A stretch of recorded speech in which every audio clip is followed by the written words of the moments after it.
Moving on, Pope Francis is in Iraq on a landmark 4-day tour to rally for the minority Christian community. This is Pope's first international trip since the COVID-19 pandemic began.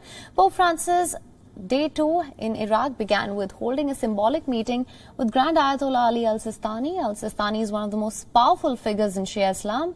The meeting was held behind closed doors at al-Sistani's home in the holy city of Najaf.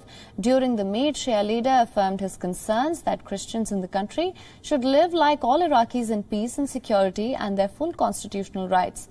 In few hours, the Pope will be holding an inter-religious prayer in Ur's archaeological site, revered as the birthplace of Abraham, the father of Judaism, Christianism and Islam.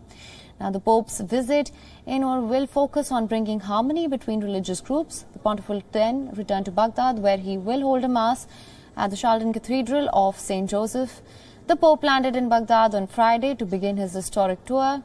After arriving, the Pope said that it is an emblematic trip and it is a duty towards a land that has been martyred for so many years.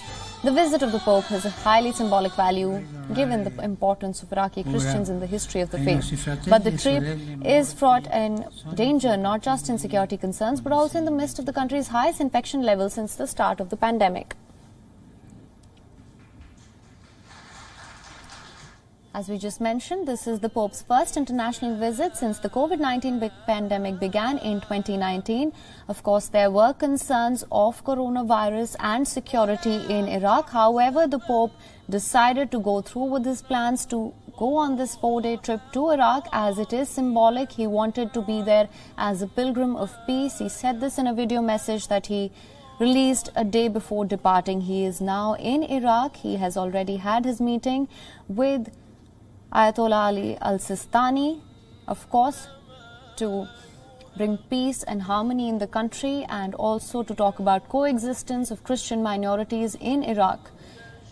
Al-Sistani, as you know, is one of the most powerful figures in Shia Islam. The meeting was held behind closed doors. Every facet of the meeting was, of course, discussed between the two parties, and during the meet, the Shia leader also affirmed his concerns that Christians in the country should live like all Iraqis do in peace and security and with their full constitutional rights.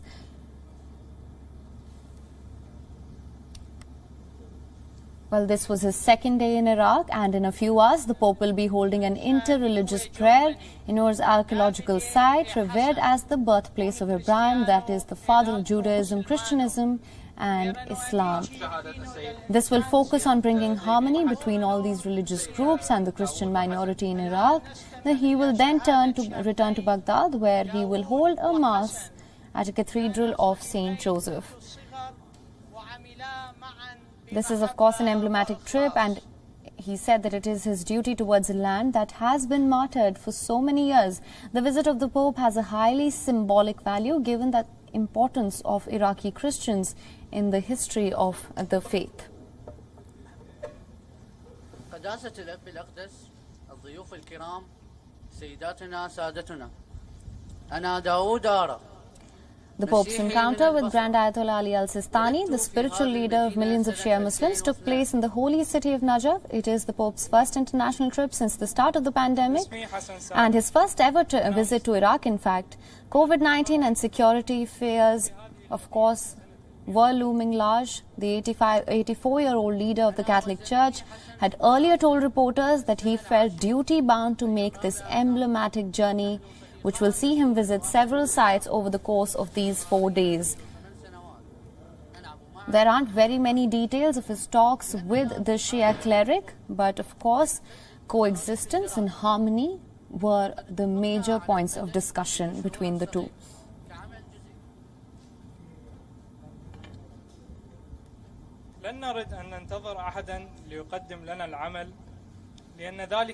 This is his second day of the visit to Iraq. The meeting between the Shia cleric has already happened.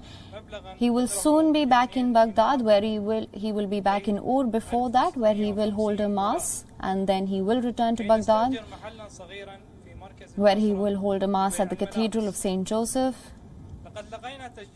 He will also be holding interreligious prayers in Ur's archaeological site, which is also revered as the birthplace of Abraham, the father of Judaism, Christianism, and also Islam.